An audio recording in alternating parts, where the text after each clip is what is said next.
হরি ভজন গল্প গল্প করে করে আমাদের দিন চলে গেল। এবার আসছে আমাদের শেষের দিন, চতুর্থ কালে।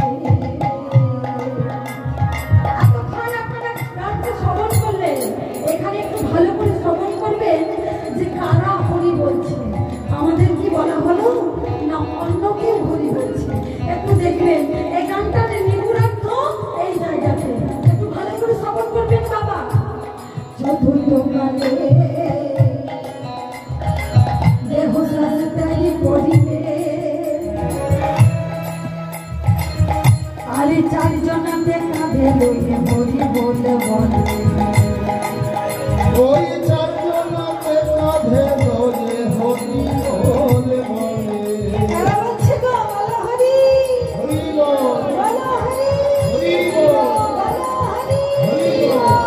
তুমি যখন কোথায়, তুমি যখন কোথায়, তুমি চারজনের কাঁধে এত সুন্দর করে বেঁধেছে মানো, কিন্তু মাথাটা তো বাঁধে না, মাথাটা নেড়ে নেড়ে বলছে ওরে মনি এতদিনে বলিলাম না, আজ যখন সাথে দেহ থেকে প্রাণ পাখি উঠে গেল, আজ তো বলিলাম না। দেখো তাদের বেলা হলো প্রভু, হরি বল।